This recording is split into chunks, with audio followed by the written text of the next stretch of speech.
Amigos de Vemax Televisión y Un Café por el Perú, les queremos dar una cordial bienvenida nuevamente a nuestro programa y hoy tenemos una entrevista muy especial, extensa, y se trata de un candidato presidencial, como lo hemos venido haciendo todos los miércoles aquí en Vemax Televisión. Queremos enviar un saludo muy cordial a todos nuestros televidentes en la señal de Canal 3 y también en todas nuestras plataformas de redes sociales. Estamos en esta oportunidad con un candidato que últimamente está dando mucho que hablar por su posición, digamos, un tanto de izquierda más radical. Algunos lo han calificado como el más rojo de los rojos. Él es Ronald Atencio. Con él vamos a volver aquí en Un Café por el Perú. Bienvenidos.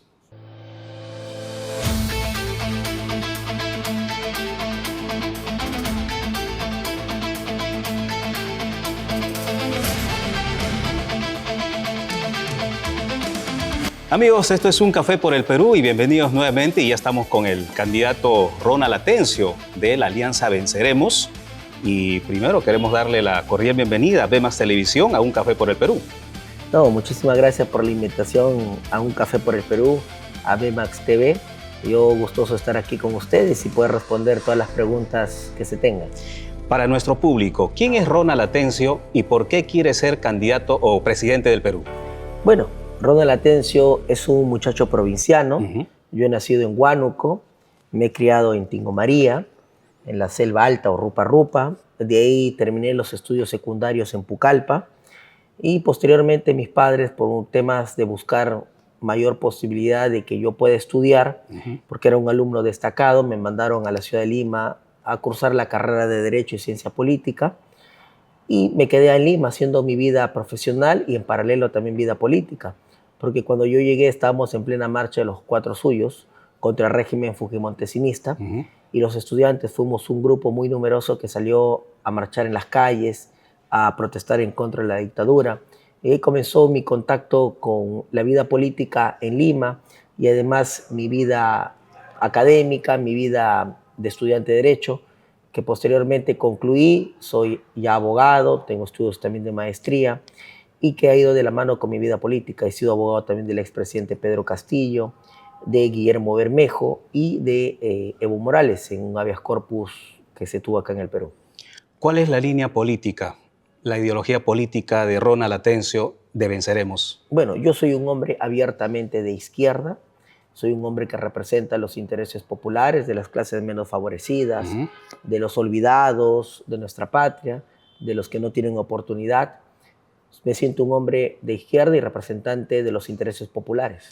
La diferencia, señor Atencio, la diferencia entre las izquierdas, porque usted se cataloga como una izquierda radical, pero también hay otras izquierdas, ¿no? Por ejemplo, las izquierdas comunistas, socialcomunistas, los caviares también están por ahí llamando un poco la atención de la población electoral, y la izquierda de centro.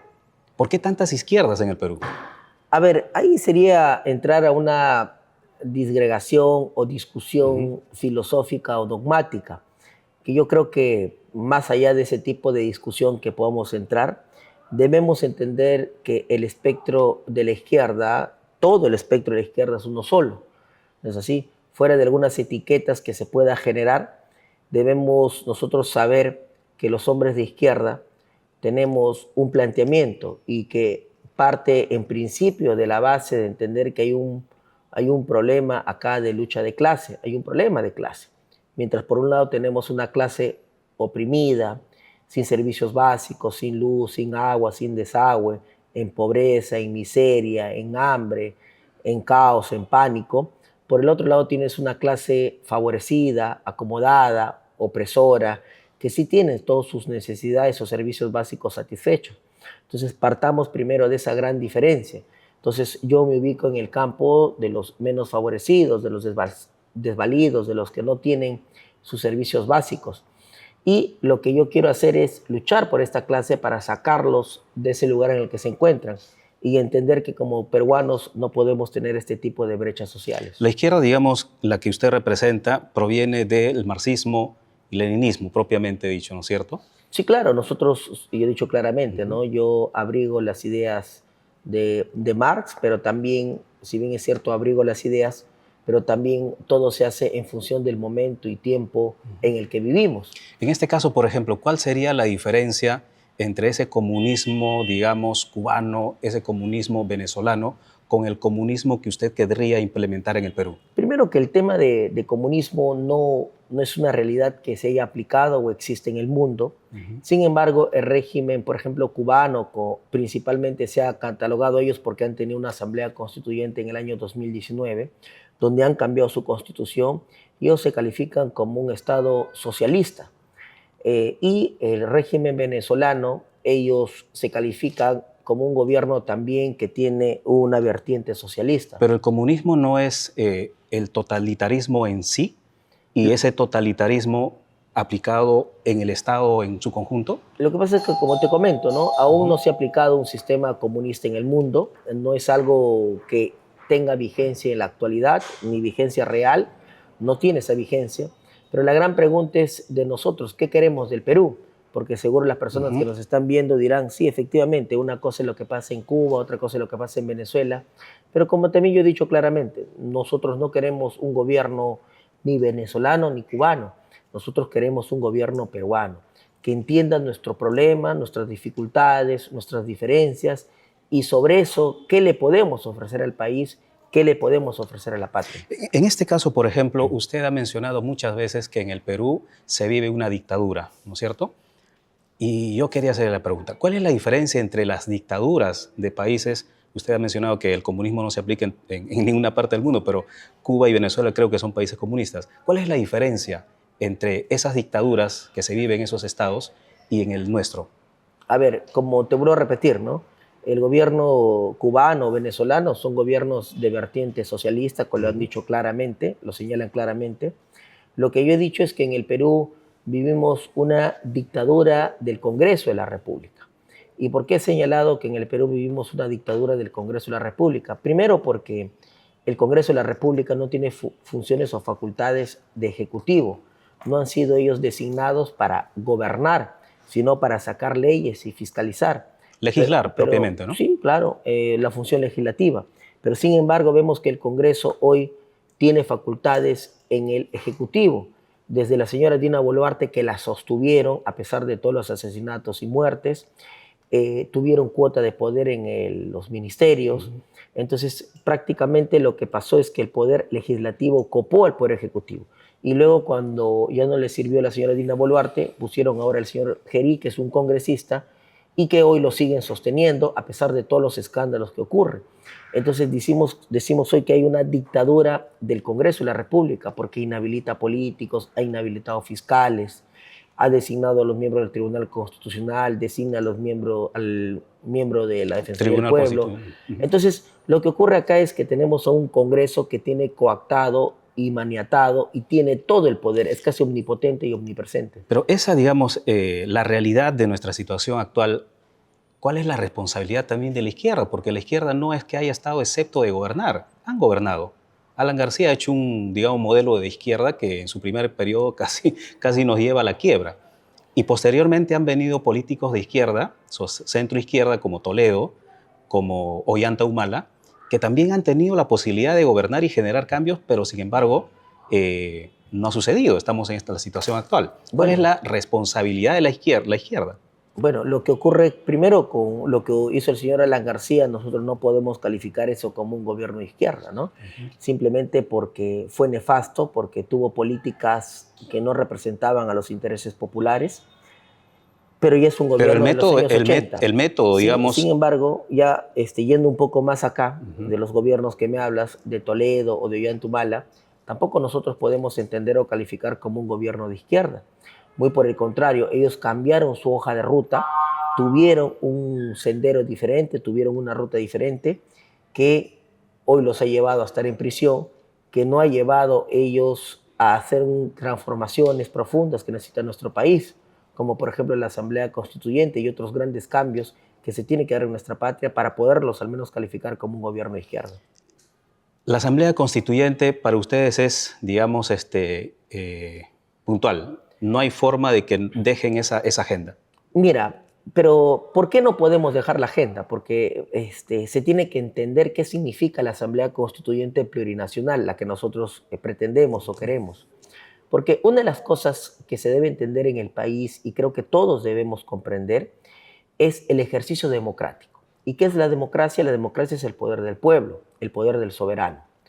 Nosotros necesitamos hacer una consulta popular y que el pueblo peruano se manifieste si desea o no desea que se convoque una asamblea constituyente plurinacional. Esa es una vía referéndum.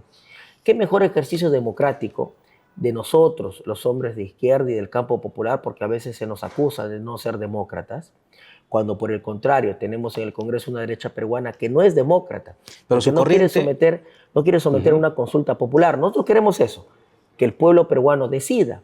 Si el pueblo peruano dice sí, es sí, y si dice no, simplemente es no. Pero la corriente, por ejemplo, de ese modelo que ustedes pretenden seguir, evidentemente ha fracasado en algunos países de Latinoamérica. Por ejemplo, en Argentina fracasó, en Chile fracasó, retrocedieron más bien hacia, digamos, corrientes más libertarias. Entonces, ¿por qué insistir en algo que no, evidentemente no está funcionando en otros países? A ver, me refiero como ideología. Bueno, es que la convocatoria de una asamblea constituyente no es una ideología, es una consulta popular. Pero las prácticas, ¿no? Las prácticas. Y viene lo mismo que te decía hace un momento. Nosotros no tenemos por qué seguir ninguna corriente. No porque en Chile tengan o no tengan un proceso constituyente, nosotros tengamos que imitar lo que pasa en Chile. Nosotros tenemos nuestros propios problemas, nuestras propias dificultades, nuestra propia configuración y reconfiguración. Entonces, ese ejemplo de querer imitar o no, nosotros no estamos para imitar en ningún país. El problema es de ellos, sus dificultades son de ellos. La pregunta es, en nuestro país, ¿necesitamos o no necesitamos una asamblea constituyente plurinacional? Esa es la primera pregunta que nos debemos hacer. Por ejemplo, esa es más o menos la corriente que se ha seguido en Bolivia, ¿no? Y en Bolivia vemos claro, cómo está la situación actual. Es que vuelves al mismo problema de concepción. Nosotros no estamos imitando ni queriendo seguir el modelo boliviano. Pero el concepto no es global, porque la ideología que ustedes profesan, por ejemplo, viene de la antigua URSS, ¿no es cierto? De Marx, ¿cómo se llama? De Lenin, donde se ha aplicado ese tipo de modelos. Insistir sobre ese modelo... Pero no tiene nada que ver un modelo de un sistema de gobierno con preguntarle a todos los peruanos si desean o no desean que se convoque una asamblea constituyente plurinacional. 1. 2. Si los peruanos dicen que sí, lo que se va a hacer es convocar un proceso de elecciones para que todo el pueblo peruano, y eso también a veces no se termina de entender, todo el pueblo peruano elija a las personas que van a redactar la nueva constitución, y de tal forma que todos los sectores del Perú eligieran a su representante. ¿Y quién va a elegir? ¿Y quién va a elegir? ¿Quién va a ser el ente rector para que diga usted y usted son los constituyentes? No, por eso te digo, más o menos el procedimiento es esto. Uno de los procedimientos, se saca un referéndum por la vía de referéndum. ¿Desean o no desean? Si el pueblo peruano dice sí, efectivamente se tiene que convocar a unas elecciones nacionales donde participarán los partidos políticos, donde participarán también los integrantes de las comunidades nativas, campesinas, y el pueblo peruano elegirá a sus representantes. Vamos a elegir todos a nuestros representantes. Hay una falsa idea, y ocurre en diversos medios de comunicación, que creen que todos los representantes de la Asamblea Constituyente van a ser de izquierda, y no es así. Van a ser de izquierda, algunos serán obreros, campesinos, otros serán empresarios, otros serán profesores, otros serán alumnos, otros serán estudiantes de universidades. Es la libre decisión del pueblo peruano de elegir a sus asambleístas. Y estos asambleístas se juntarán y redactarán la nueva Constitución. Y nosotros tenemos que respetar lo que diga la Asamblea Constituyente. Yo no voy a imponer mi Constitución o la Constitución que yo quiero o la Constitución que yo pienso. Él es el ejercicio del pueblo peruano y tenemos que aprender a respetar, porque hay un sector de la prensa y hay un sector de políticos que no quiere respetar la voluntad popular. Y yo les pregunto a ¿ellos quiénes son para capitalizar o para darse los portavoces o abanderados de la voluntad de todos los peruanos? Basta ya de que se esté pensando que un grupo de congresistas o un grupo de partidos políticos tienen que tener la decisión que le compete a todo el pueblo peruano. Bien, amigos, estamos dialogando con Ronald Atencio, él es candidato presidencial de la Alianza Venceremos. Nos vamos a ir a una pequeña pausa y volvemos con más.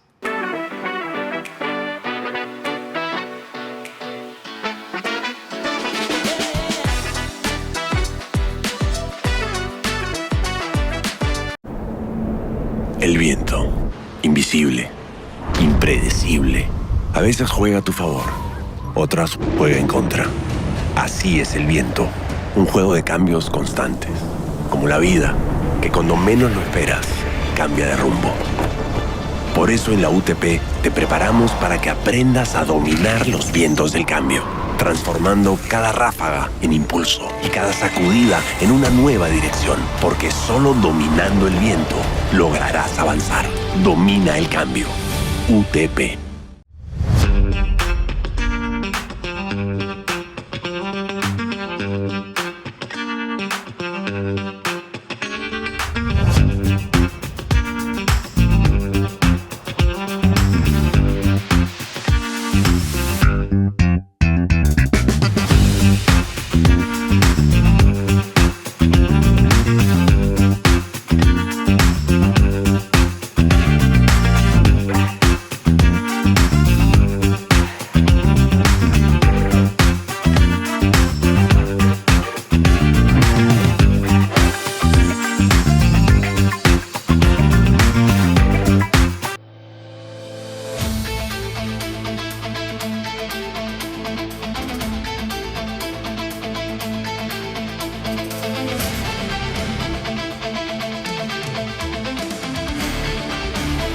Amigos de Un Café por el Perú, aquí en VMAX Televisión estamos dialogando con el candidato presidencial Ronald Atencio de Venceremos. Ahora vamos a hablar un poco, señor candidato, sobre su plan de gobierno. Lucha contra la corrupción. El Perú está hastiado de que los políticos que nos han gobernado durante los últimos, 30, 50 años, están siempre inmersos en corrupción. Y de eso no ha sido ajeno ni la derecha ni la izquierda. ¿Cuál es su plan? Bueno, el tema de la corrupción es un mal endémico, profundo que tiene el país. El tema de la corrupción pasa primero por un criterio personal o individual. ¿Cuáles son tu escala de valores? ¿Qué es lo que tú has recibido como formación o como educación? Fuera de las leyes que nosotros estamos a favor de la represión dura contra la corrupción, inclusive hemos firmado un pedido para que exista la cadena perpetua por la gran corrupción, para los altos niveles de corrupción, porque nosotros no tenemos que darle tregua a la corrupción. Igual, la sanción tiene que estar inmersa. Por ejemplo, nosotros creemos que en las licitaciones públicas no solamente tiene que estar la Procuraduría como control concurrente, sino que además tendría que estar el Ministerio Público y la Policía Nacional haciendo labores preventivas de actos de corrupción. No podemos permitir que la corrupción nos gane, no podemos estar de acuerdo con la corrupción. Tiene que ser un tema claro y contundente, que desde mi gobierno, desde el gobierno de Venceremos, no avalaremos a ningún acto de corrupción. Nosotros inclusive me han preguntado si voy a indultar actos de corrupción. He dicho claramente que no va a ser política de Venceremos indultar ningún acto de corrupción. Llame como se llame, el nombre que tenga, el apellido que tenga. Pero en este caso, por ejemplo, ahora, usted ha mencionado en varias oportunidades que va a indultar a Pedro Castillo y va a indultar a todos los presos políticos que, según su parecer, existen en el Perú. Pero casi todos los presidentes tienen procesos de corrupción, incluido Pedro Castillo. Bueno, por eso yo he dicho que vamos a hacer un indulto para los presos políticos, no para delitos de corrupción. Yo he zanjado claramente que mi firma no va a estar en indultos para actos de corrupción.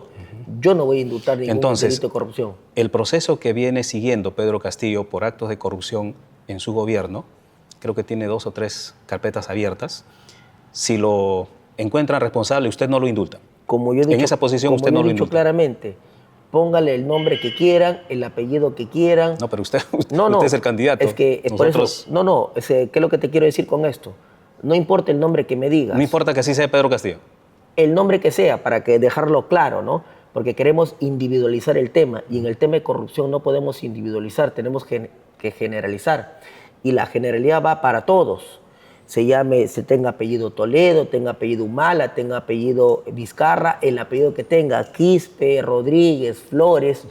¿Qué es lo que quiero decir con esto? Que ninguna persona condenada por corrupción va a ser materia de indulto de mi gobierno. Sobre presos políticos, usted ha mencionado que en el Perú existen presos políticos. ¿Quiénes son los presos políticos? Bueno, tenemos muchos, ¿no? Tenemos que hacer el análisis, por ejemplo, desde Adubiri, Guillermo Bermejo, Pedro Castillo, Betsy Chávez. Pero Bermejo ha tenido un proceso por afiliación al terrorismo. Y la justicia lo ha encontrado responsable. Muy buena su pregunta, y eso me permite aclararle que el compañero Guillermo Bermejo ha sido absuelto 2 veces por la justicia peruana. Para eso hay instancias superiores, han apelado y la última instancia lo ha declarado culpable. Por eso te explico, ha sido absuelto 2 veces. La Corte Suprema ha declarado nula esas 2 absoluciones y ha sometido un tercer juicio. En este tercer juicio ha obtenido una sentencia condenatoria y toda la comunidad jurídica, hasta los propios abogados de la derecha peruana, por ejemplo el señor Nakazaki, ha visto y ha determinado que es una sentencia absolutamente injusta e irregular. No existe en el Perú, y yo someto esa sentencia al análisis de cualquier persona, que haya dicho que esa sentencia está bien emitida o que tiene fundamentos. Entonces, hoy vemos lo que siempre existe, la segregación de algunos líderes políticos de izquierda, de algunos luchadores sociales, que lo que hacen es aparatearlos con el sistema de justicia. Aparte de Bermejo, otros presos políticos. Adubiri, por ejemplo, ¿no? Pero Adubiri está en la cárcel, creo que ya salió. Bueno, él lamentablemente está fugado porque no puede pagar una reparación civil millonaria cuando no le corresponde el pagar ese tipo de reparación civil. Entonces, y no solamente nosotros, hasta el gobierno de México ha dicho que la señora Betsy Chávez es una perseguida política. Entonces vemos que dentro del interno... Pero Betsy Chávez está enfrentando un proceso. No, pero a lo que voy, a ella le han dado un asilo político porque el gobierno mexicano ha señalado que es una presa política, es una perseguida política, para que veas que no solamente es un criterio interno, también es un criterio externo. Claro, pero en este caso México claramente pues tiene la tendencia política de Betsy Chávez, entonces para ellos es perseguida política. El tema es que ella está siendo procesada por rebelión. Mira, muy buena tu pregunta. Y yo creo que tú deberías compartir este criterio. Tú sabes que Pedro Castillo, Betsy Chávez y Aníbal Torres fueron procesados por rebelión. Algunos de ellos fueron detenidos por rebelión, llevados a investigación por rebelión, acusados por rebelión, llevados a juicio por rebelión. Pero no son condenados por rebelión. ¿No crees tú que le debería dar vergüenza al sistema de justicia peruano llevar a personas a procesos, a detenciones por un delito y al final no se condene por ese delito? Date cuenta ahí el tipo de persecución que ha existido. Entonces, ahí hay un planteamiento claro, real, que tenemos un sistema de justicia que está de cabeza. Pero en este caso no hubo golpe de Estado. En todo caso, lo que hemos visto, el golpe de Estado del expresidente Pedro Castillo a nivel nacional, en cadena nacional, ¿no calificaba? Ya, ese es otro tipo de análisis. Pero acá él ha sido vacado por rebelión, ¿correcto? Y ha sido todo su proceso por rebelión. Y no ha sido condenado por rebelión. Ese es el tipo de justicia que podemos tener. Si contra personajes públicos, con tanta connotación, se hace este tipo de aberraciones jurídicas, este tipo de persecuciones, imagínate lo que puede pasar con el peruano de a pie. Entonces, ahí hay un grave problema en el sistema de justicia que tenemos y eso se tiene que cambiar y transformar. Volvamos un poco al plan de gobierno. En este caso, ustedes están viendo la posibilidad de construir más cárceles para el Perú, porque evidentemente hay una superpoblación penitenciaria. ¿Cuánto se va a invertir? ¿Dónde van a estar ubicados? Porque la ciudad ya no soporta más cárceles. A ver, el sistema del crimen o del delito en nuestro país no solamente pasa por un análisis, y parecería ser, y eso ocurre con mucho sector de la prensa, que quiere llevarnos a la discusión minúscula, operativa o numérica, o de ubicación, cuando lo que debemos entender y comprender es qué es lo que está pasando con el país. Y eso es lo que no se quiere discutir en los medios de comunicación y con el periodismo en general. ¿Qué es lo que está pasando en el país? La primera pregunta es ¿por qué existen delincuentes? ¿Por qué se cometen delitos?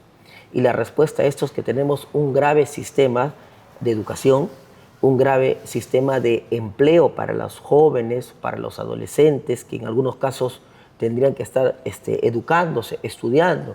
Y acá tenemos un trasfondo real y político. Entonces, así, tenemos en el Perú 8 millones de personas que no han terminado el colegio. Tenemos una tasa de informalidad entre el 70 y el 80%. Tenemos niños que no terminan o no llegan o no van al colegio, están desnutridos. Entonces, acá el problema es un trasfondo real.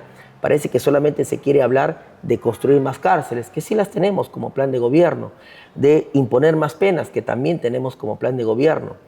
Pero tenemos que preocuparnos por los problemas profundos de la patria. ¿Qué hacemos con los informales? ¿Qué hacemos con los niños que están desnutridos y que cuando van al colegio todo lo que leen no entienden? Esos son los problemas endémicos de nuestra patria. Y por el otro lado tienes a una clase favorecida, que les otorgan exoneraciones tributarias, que son beneficiados, que son premiados con impunidad. El Congreso saca leyes pro crimen, pro impunidad, pero para favorecerse a ellos mismos y en algunos casos para favorecer a la delincuencia, ¿no? Claro, pero eso está sumado digamos, al cáncer que es lo principal, que es el tema de corrupción. La Contraloría ya señaló que se pierden cada año más de 24.000 millones de soles que bien pueden ser utilizados para esos programas que ustedes están impulsando. El hecho es, ¿cómo haces para que ese dinero, ese recurso no se pierda en corrupción? Pero yo ni siquiera, mira, estoy de acuerdo contigo que en la corrupción se pierde más de 20 millones, sin duda. 24.000 millones. 24.000 millones, sin duda. Pero también yo te digo algo. ¿Tú sabes cuánto de exoneraciones tributarias les dan a las grandes agroexportadoras? ¿Tú sabes lo que ha hecho este Congreso mafioso? El Congreso de la señora Keiko Fujimori, del señor López Aliaga, el Congreso del señor Luna de Podemos, les han dado exoneraciones tributarias. De Perú Libre también, ¿no? De Perú Libre, sin duda. De Somos Perú, de Avanza País, de Acción Popular. Juntos por el Perú. De JP y de todos los partidos. Ellos han sido sus aliados anteriormente, que no se han dado cuenta, digamos, que esa era la corriente que estaban impulsando. Y de todos los partidos. Y termino de explicarte la idea para pasar al segundo tema, ¿no? ¿Sabes lo que han hecho? Les han dado exoneraciones tributarias a las grandes agroexportadoras por más de 20.000 millones en 10 años, 2.000 millones al año, 27.000 millones en exoneraciones tributarias a la gran minería, al gran empresariado. Entonces, acá hacemos agua por todos lados, por los temas de corrupción que señalas, 24.000 millones, y por el tema de exoneraciones tributarias. Han bajado la presión tributaria, estamos en el 14.1%. No hay políticas de impulso al pequeño, microempresario, taxista, mototaxista. Entonces, esos son los problemas endémicos que tiene nuestra patria. Problemas de absoluta falta de empatía y no se realiza una adecuada redistribución de las riquezas. En el tema, por ejemplo, de las exoneraciones tributarias, en un eventual gobierno de Venceremos, ¿lo va a observar? Bueno, a las grandes agroexportadoras, nosotros ya les hemos mandado el mensaje claro y lo vuelvo a decir, les vamos a quitar las exoneraciones tributarias. ¿No le da ningún ápice de haber hecho un buen trabajo a las exportadoras? Escuchamos una entrevista con usted anteriormente sobre el famoso tema de los arándanos, ¿no? Que en el Perú no se come arándanos. En realidad sí se come arándanos. Bueno, es que lo que pasa es que tienes una pregunta seguro ensimismada en tu posición de privilegios. No, ningún privilegio. Te explico por qué. Lo que pasa es que nosotros recorremos un poco la calle y vemos que sí se vende arándanos en los mercados. Pero por eso, te explico por qué. Porque esa es una situación de privilegios. En un país que tiene 11 millones de pobres, que tiene como ingresos mensuales en promedio 450 soles, ¿qué va a elegir una persona pobre? No tú, que seguro ganas un poco más y que tienes algo de dinero extra para comprarte arándanos, para comprarte uvas, para comprarte cualquier otro tipo de fruta que escapa a la canasta básica familiar. ¿Tú qué crees que va a elegir un pobre? ¿1 kilo de pollo o 1 kilo de arándanos? ¿Qué va a elegir? ¿Comer frijol, lentejas o 1 kilo de arándanos? Entonces, la premisa es esta. Cuando yo, y me reafirmo y me ratifico, cuando yo digo que el Perú no come arándanos, no me refiero a la posición privilegiada de muchas personas que tienen la capacidad de comprar como postre un arándano y se compra su kilo, medio kilo, y está bien, no tengo ningún problema con eso. Me estoy refiriendo al verdadero peruano, al que no tiene esa posibilidad. ¿Qué le reconoce usted a esas empresas agroexportadoras que colocan, digamos, al Perú en una posición interesante? Porque al final salen los arándanos, salen las uvas, salen las paltas, por ejemplo, ¿no? Sí, claro. A ver, acá lo que pasa es ¿Qué le reconoce a los empresarios? Lo que pasa es que acá se debe entender una gran diferencia entre lo que significa la actividad de la agroexportación, que no estoy en contra yo de la actividad de la agroexportación, y tiene que seguir la agroexportación. Lo que yo estoy en contra es de la forma como se ha llevado a cabo las actividades de las agroexportadoras. Primero, que le pagan poco a su clase trabajadora. Ganan 30% menos de lo que ganaban hace 5 años. Segundo, resultan siendo intoxicados y envenenados, basta ver las noticias. Tercero, abusan de los contratos temporales. Y cuarto, sus ganancias se lo llevan fuera del país. Entonces, si eso no te parece a ti un problema, es un problema que pasa a los trabajadores de las agroexportadoras, que lamentablemente están precarizados, tienen sueldos de esclavos, tienen horarios abusivos, no les pagan horas extras. Entonces, Ese es el problema de las agroexportadoras. Bien, amigos, estamos conversando con Ronald Atencio, candidato presidencial de Venceremos, a quien le agradecemos por su participación, pero tenemos todavía un bloquecito más. Vamos a regresar con Un Café por el Perú.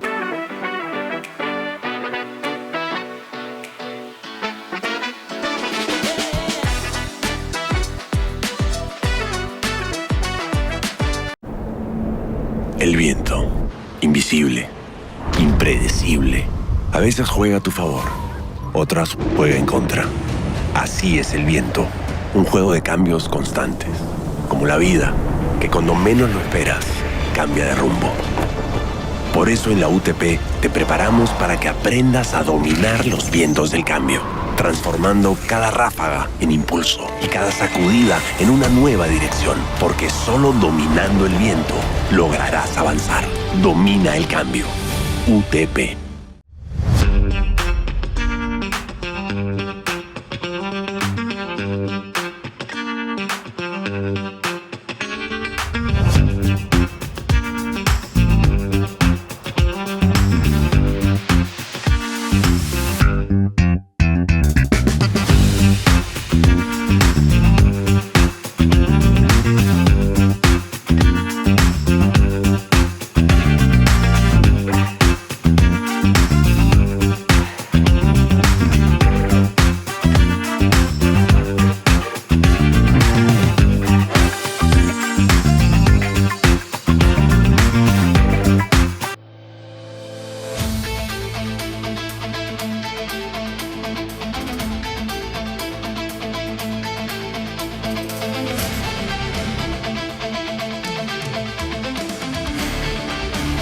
Amigos, estamos de vuelta aquí en Un Café por el Perú, por VMAX Televisión, y estamos en diálogo con el candidato de Venceremos, Ronald Atencio, a quien le agradecemos por su tiempo. Vamos a hablar un poquito, por ejemplo, de del trabajo que vienen haciendo. En este caso hemos visto que están haciendo todos los partidos políticos, están yendo a prometer a los electores. ¿Cuál es lo diferente que está prometiendo Venceremos en el tema, por ejemplo, de la construcción de grandes obras para el Perú? Carreteras, puentes, vías ferroviarias, por ejemplo. Bueno, es una muy buena pregunta. Yo estuve en Junín el fin de semana y estando en Junín me encuentro con una ingrata noticia, que el señor Gerí prácticamente está paralizando la construcción de la carretera central. Los que somos de provincia y que hemos utilizado la carretera central por muchos años, vemos postergada una gran promesa que debería haber cumplido el Estado peruano, que es que la actual carretera central sea una vía de 4 carriles que permite el acceso... De ida y vuelta. De ida y vuelta, 4 carriles, ¿no es así? Hoy solamente tiene 2 carriles, uno de ida y uno de vuelta. Y que lamentablemente cuando hay nevados, cuando hay lluvias o cuando hay un accidente, simplemente queda paralizada toda la carretera central que conecta la selva central, ¿no es así? La Merced, Chanchamayo, Pozuzo, Satipo, toda esa zona. Pangoa y Pangoa todo el Brae. y toda esa zona. Y por el otro lado, que nos lleva a Junín, que nos lleva específicamente a Tarma, a Jauja, y por ahí se sale a Huancavelica y terminamos por Ayacucho y seguimos la ruta. Y que para el otro lado te lleva hasta Huánuco, Tingomaría, Pucallpa y Buchiza. ¿Por qué dice Tocacho. que Gerí ha parado esa obra? Entonces, lo que ha ocurrido ahora es que el señor Gerí está suspendiendo un contrato donde está paralizando la obra de la construcción de la gran carretera central. Esa es una gran obra, por ejemplo. Tú me preguntas de una gran obra. Primero tenemos ese primer camino de interconexión que nos va a permitir generar turismo, que nos va a permitir generar comercio, que nos va a permitir el ahorro en tiempo y en dinero, y que inclusive hasta los propios carros o vehículos tengan una forma de llegar mucho más rápida. Eso es una primera gran obra.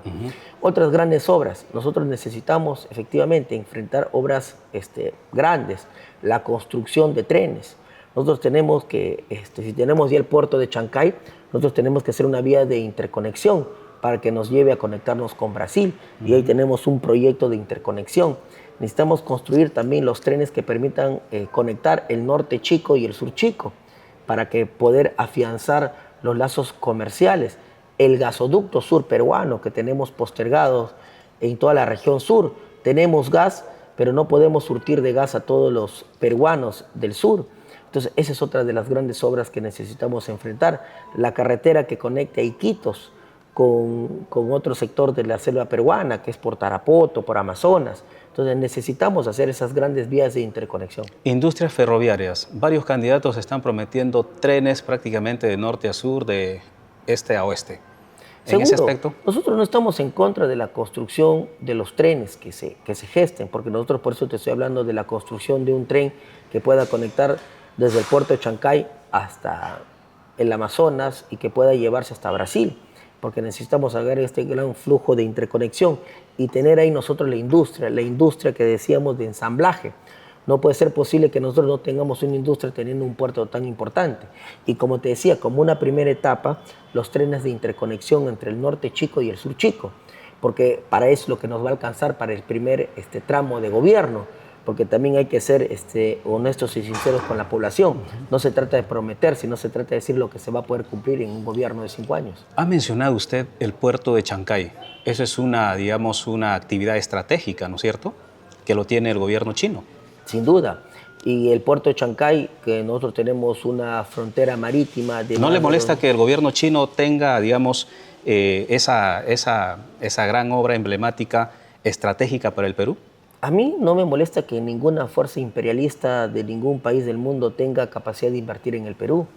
A mí lo que me va a molestar es de que no quieran respetar las leyes peruanas, no quieran respetar al trabajador peruano y simplemente se crean ellos dueños del territorio del Mar de Grau. Eso sí me puede molestar. ¿No lo pensaría nacionalizar como se ha escuchado en otras oportunidades? No, yo nunca he hablado de ningún tipo de nacionalización, de ningún tipo de puerto en nuestro país. No nos parece mal que siga el puerto operando en este caso por el gobierno chino. ¿Si lo tendría el gobierno norteamericano? Como te voy a repetir, hay una posibilidad, por ejemplo, que el gobierno norteamericano o empresas norteamericanas podrían hacer otro puerto, creo que se llama el de Coria, donde también podrían ellos...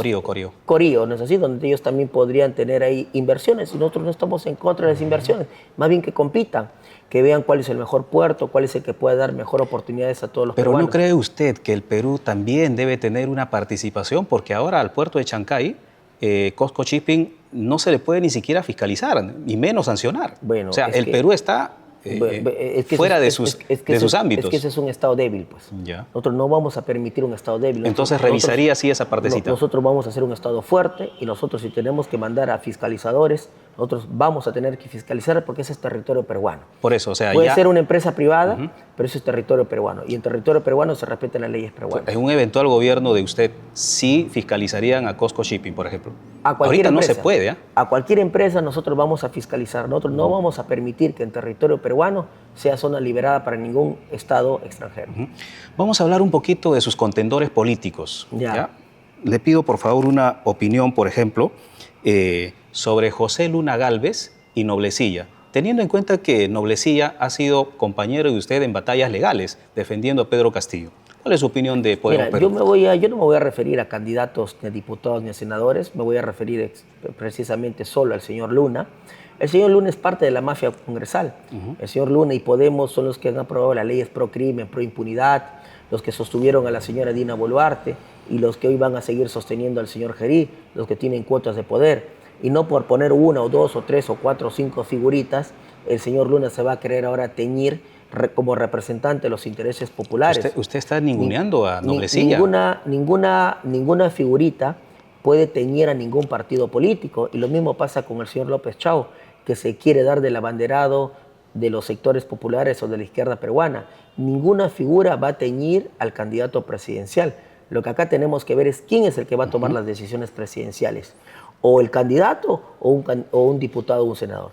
Acá nosotros tenemos que hacernos cargos de las decisiones presidenciales y es el candidato presidencial quien asume esto. Ya que ha tomado, digamos, el nombre de López Chau, tiene denuncias, ¿no?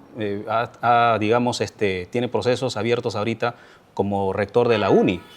Pero fuera de sus propias denuncias que va a tener que enfrentar ante el Poder Judicial, la pregunta es ¿qué representa el señor? El señor López Chau representa los intereses de la derecha peruana, cree en la privatización de Petroperú y de otras empresas estatales, no está de acuerdo con la Asamblea Constituyente Plurinacional, va a gobernar con FIEP y con la Sociedad Nacional de Industrias. No basta, digamos, con la posición que tuvo López Chau al recibir a los estudiantes de Puno en la época de protesta. Bueno, pero es que eso es una falsedad. porque el mismo López Chau ha dicho que eso lo ha sometido a Consejo Universitario, y es Consejo Universitario quien ha decidido que se reciba a los estudiantes. Eso es lo que pasa con el señor, pues tiene tantos discursos que no se sabe al final cuál es su verdadera versión. Y eso lo ha llevado a ser el trapecista de la política, ¿no? Está a la derecha, ese se pone al centro y genera vaivenes y no tiene una definición clara. ¿Cuál es el mensaje que tiene el señor para el país? No tiene ningún mensaje claro. El otro candidato que se irroga a ser el representante de la izquierda es Vladimir Cerrón, su aliado anterior, porque juntos han llevado a Pedro Castillo a la presidencia. Bueno, lo que pasa es que con Perú Libre se ha vuelto el furgón de cola de la derecha peruana, están en la misma mesa directiva del Congreso, han aprobado las mismas leyes pro crimen, pro impunidad, siguen sosteniendo a los gobiernos de la señora Dina Boluarte y siguen con el señor Gerí, y han elegido a los miembros del Tribunal Constitucional, tienen a su defensor del pueblo, es más de la misma mafia congresal. No hay ninguna mea culpa de la izquierda en llevar a Pedro Castillo y Dina Boluarte, porque ustedes son los que han llevado esa fórmula. Lo que pasa es que la señora Dina Boluarte traicionó la voluntad popular, y lo que debió hacer el Congreso de la República ahí es de manera inmediata vacarla y adelantar el proceso electoral. Sin embargo, la uparon, la sostuvieron, la mantuvieron porque representaba sus intereses. Finalmente, ¿Juntos por el Perú? Bueno, los compañeros de Juntos por el Perú, hoy estamos en una contienda política, ellos tienen una agenda un poco específica, un poco detallada. Ellos tienen como principal bandera la libertad del expresidente Pedro Castillo, y nosotros tenemos una bandera un poco más amplia, porque nosotros creemos que en el Perú existen perseguidos políticos, luchadores sociales y también algunos ronderos perseguidos. Y por eso vamos a crear la Comisión de Indultos Presidenciales, porque entendemos que nuestro país tiene a presos políticos, que no solamente es Pedro Castillo, tiene a luchadores sociales que están injustamente encarcelados o procesados por protestas populares, y algunos ronderos que por hacer una actividad de jurisdicción interna están siendo encarcelados. Sobre esos presos políticos que, digamos, han sido procesados por el tema de las protestas, evidentemente ellos han cometido un delito, según la propia justicia. Es que ese es un problema, ¿no? Que lamentablemente estamos en un sistema de represión de la protesta popular, y nosotros no vamos a hacer un gobierno de represión de la protesta popular, porque la protesta popular se da una vez que se hayan agotado todas las vías conciliatorias, y la responsable principal de una protesta popular es el Estado, porque no escucha al peruano, no escucha las protestas, no escucha lo que se necesita en el interior del país, y eso degenera en una protesta popular. Sobre los 60 fallecidos en la protesta en el gobierno de Dina Boluarte, nos parece muy saludable que se busque justicia y que los responsables tienen que pagar por, digamos, esos delitos. Pero también hubo muertos en el gobierno de Pedro Castillo, 8 muertos. ¿Sobre ellos? Nosotros no estamos haciendo ningún tipo de distinción entre muertos de un lado o del otro. Nosotros creemos que cualquier muerte tiene que ser investigada. Por eso es que, por ejemplo, vamos a crear nosotros la Comisión de la Verdad con facultades indemnizatorias, y a todos nuestros hermanos del sur que hayan sido asesinados o heridos o cualquier otro tipo de muerte, el Estado peruano inmediatamente tiene que entrar a indemnizarlos y no puede esperar que se termine un proceso judicial. Ustedes esperan responsabilidad en Dina Boluarte por los fallecidos en Puno, ¿verdad? Nosotros ¿No esperarían responsabilidad en Pedro Castillo por los fallecidos en Junín y en Ica? Es que lo que pasa es que ahí es un poco diferente, y te explico por qué. Porque la señora Dina Boluarte tuvo la capacidad en su momento de impedir que se siga masacrando y asesinando al pueblo peruano. Y ella en ningún momento ejerció su orden de detener a esos malos policías, a esos malos militares que se han dedicado a acribillar y asesinar al pueblo peruano. Pero se debe investigar por ambos lados, igual para Dina Boluarte, igual para Pedro Castillo. Nosotros no nos negamos a ninguna investigación. Perfecto. Señora Atencio, muchas gracias por su tiempo. A ustedes, y hay que darle un café a todos los peruanos para que se lleve al mensaje de transformación de la patria. Muy bien, muy amable. Gracias. Entonces hemos dialogado con Ronald Atencio, candidato presidencial de Venceremos. Nosotros nos despedimos hasta nuestra próxima edición aquí en Un Café por el Perú.